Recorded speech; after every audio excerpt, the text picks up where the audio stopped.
굉장히 다양한 2030, 특히 젊은 그 컨텐츠를 창작하는 분들에게 아주 힘이 되는 공간으로 잘 자리를 잡고 있어요. 거에서 가장 중요한 건 그 사업이 이제 지속되려면 그 전에 팬이 있어야 되고 그거를 경험한 사람들이 걔를 계속 응원해주는 약간 그런 구조가 돼야 된다고 생각을 하고 있고, 이 사람들이 꿈꿨던 세상이 있어요. 전 세계 어디를 가더라도 내 집처럼 머물 수 있는 공간을 만들고 싶어요.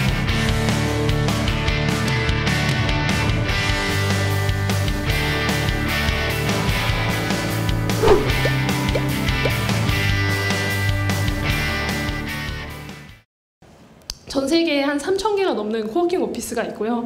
굉장히 다양한 형태로 비즈니스 형태도 있고 커뮤니티 형태도 있는 다양한 공유 공간들이 많고, 이런 곳을 중심으로만 여행하시는 분들도 있더라고요. 너무 재밌는 사람들이 이런 공유 공간으로 모이는 거죠. 그래서 저희가 첫 번째로 시작하게 된 공간이 스페이스 노아라는 공간이었습니다. 이런 얘기를 막 하고 다니니까 어떤 분이 투자를 하겠다, 그래서 같이 공간을 만들어보자라고 제안이 이제 오시더라고요. 그래서 제가 기획자가 돼서 참여를 한 프로젝트 첫 번째 공간 사업인데, 이게 제가 공유 공간 사업을 시작하게 된 결정적인 계기가 됩니다. 그 시청역이라고 서울시에서 가장 비싼 땅 주변에 있는 명동, 을지로 그 중간에 북창동이라는 동네가 있어요. 굉장히 이제 슬럼화된 동네고 나머지 부분들은 다 기업들이 빌딩 세웠는데 여기만 아직도 옛날 그 유흥가 느낌이 쫙 남아있는 동네입니다. 거기에 3층짜리 건물을 저희 프로젝트 팀들이 같이 이제 기획하고 재생을 해서 2층에는 이제 투자를 해주셨던 치과가 있었고 3, 4층에 이제 비는 공간을 저희가 코워킹 오피스 겸 대관을 할 수 있는, 모임들을 만날 수 있는 그런 장소로 스페이스 도어라는 프로젝트를 합니다. 그리고 이것이 굉장히 재밌는 반응들을 끌어내게 돼요.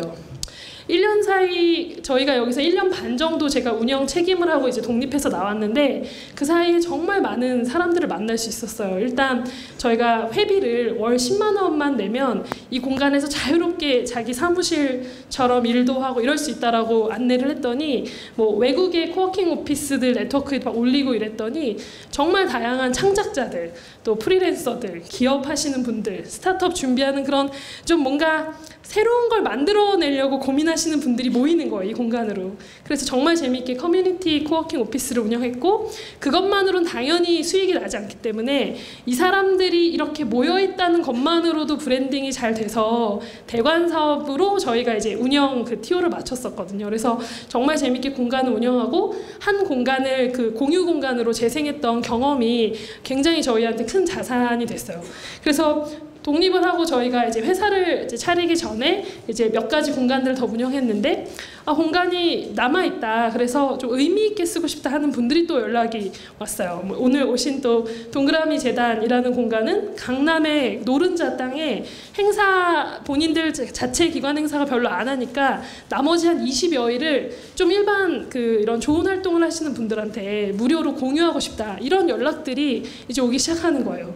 그래서 같이 그 동그라미 재단은 공간을 공유해주고 사람들은 공간을 사용하면서 컨텐츠를 공유하는 이런 방식의 기획들도 같이 해보게 되고, 아예 서울시나 요즘에 또 여기 경기도도 그렇지만은 공공기관에서 이런 사람들의 에너지를 아예 정책으로 만들어서 공유 공간들을 만드는 사업들을 2013년, 14년부터 열심히 이렇게 지원을 하시더라고요. 그래서 저희도 이제 노량진 쪽에 청년들이라면 누구나 무료로 쓸 수 있는 코워킹 공간이면서 모임 공간인 무중력지대까지 이렇게 공간을 직접 만들고 운영해보는 경험을 한 3년 정도 하게 됩니다.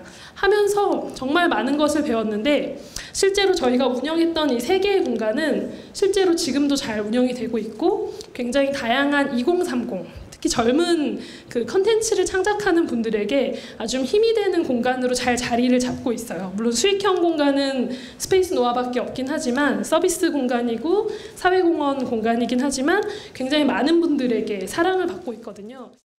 그리고 한 2가지 정도 프로젝트를 더 저희가 직접 운영하는 프로젝트를 소개해드리면서 저희가 하고 싶은 일들을 이야기 드리면서 맞추는 걸로 하려고 하는데요. 하나는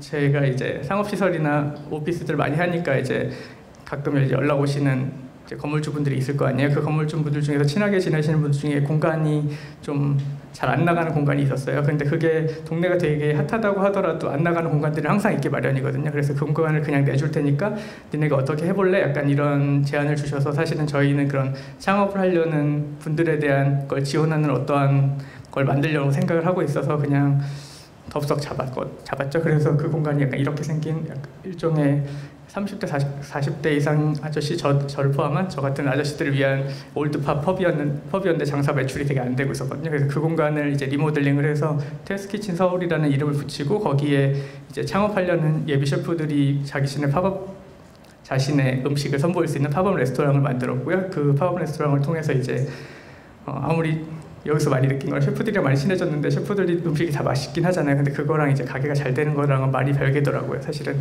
요리를 잘하실수록 이게 아티스트에 가까워서 현실과는 동떨어져 있기 때문에 약간 장사가 잘 되는 거는 여러 가지 거기 그 사업에 투여할 수 있는 자신의 맨파워라든가 자금 같은 걸 어떻게 잘 조절해서 결과를 잘 낼 수 있느냐 약간 이거잖아요. 그래서 그런 것들을 많이 서로 고민 지점을 주고받고 있는 중이고요. 현재는 서교동에 있어요. 그래서 지금 여기 계신 분들 중에서 혹시 사용하시고 싶은 분이나 아니면 내가 요리를 잘하는데 우리 애들이 내 요리를 맛있게 먹어서 나중에 뭐 그런 밥집 같은 걸 하고 싶어 그런 분들도 되게 환영하거든요. 그래서 그런 분들이 여기서 테스팅을 하고 자기의 음식에 대한 팬을 얻고 그 팬을 얻은 이렇게 바탕으로 이제 가게를 창업하시고 약간 이런 과정을 저희가 꿈꾸는 과정이에요.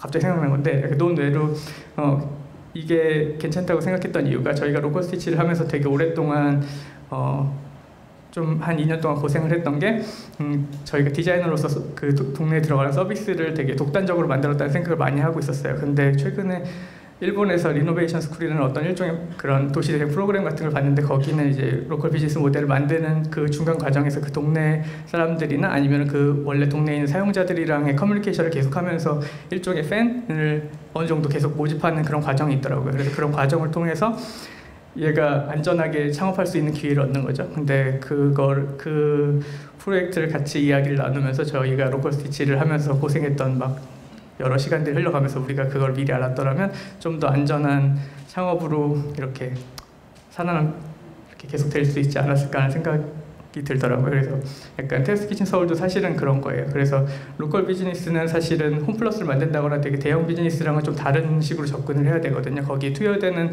것도 뭐 영업 마케팅, 뭐 여러 가지 디자인 여러 가지 부분에 투여돼야 되는 그런 돈들이랑 인력들이 있을 텐데 그 인력 배분들이 기존에 있는 비즈니스랑은 좀 다른 포지션, 다른 분배를 가지고 가야지만이 지속 가능하다고 생각이 드는데 그런 거에서 가장 중요한 건 그 사업이 이제 지속되려면 그 전에 팬이 있어야 되고 그거를 경험한 사람들이 걔를 계속 응원해주는 약간 그런 구조가 돼야 된다고 생각을 하고 있고 그거를 저희는 오프라인에서는 테스트키친 서울을 통해서 만들어 가려고 하고 있습니다.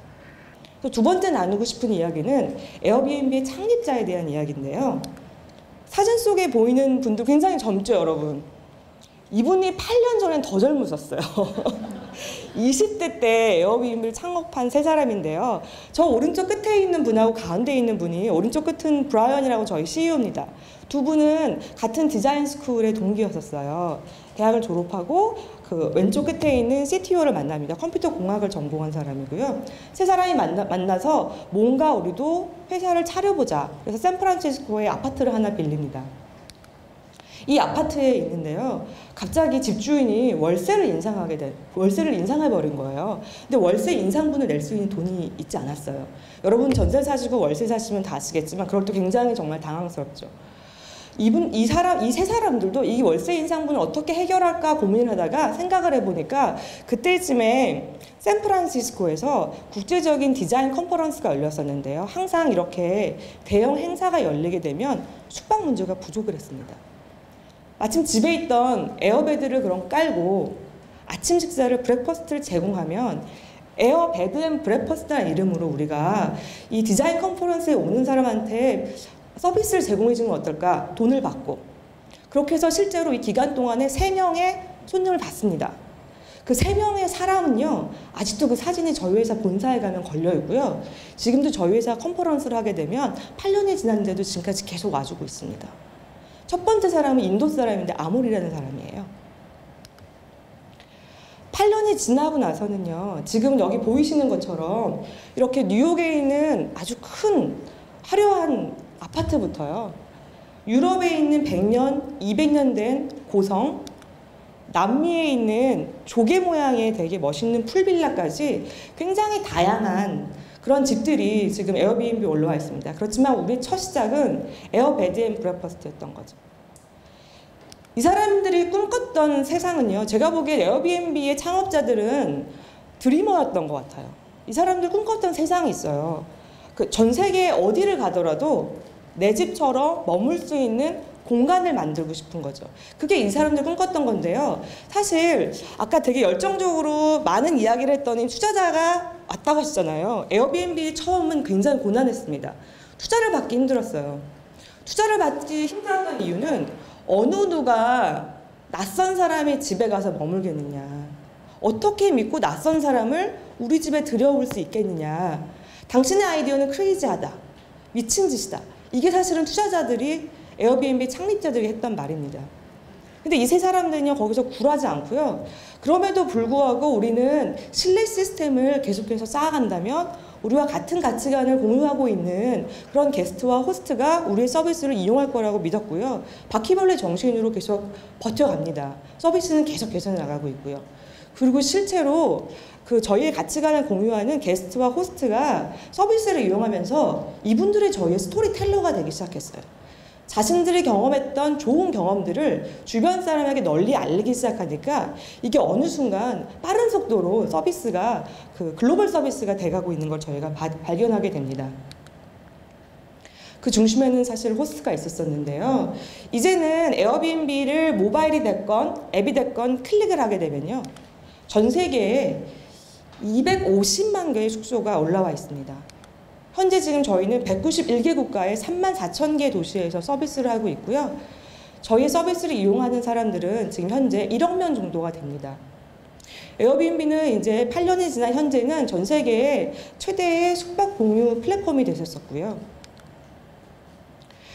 이 에어비앤비를 이렇게 만들었던 과정을 보게 되면은 저는 이제 더 이상 에어비앤비의 창업자가 드리머라기보다는 자기가 생각하고 있는 비즈니스 아이디어를 현실화시키고 그것을 아주 성공적으로 이끌어냈다면은 스토리 두어라는 생각이 돼요. 스토리를 정말로 현실화하게 한 사람들이라는 거죠.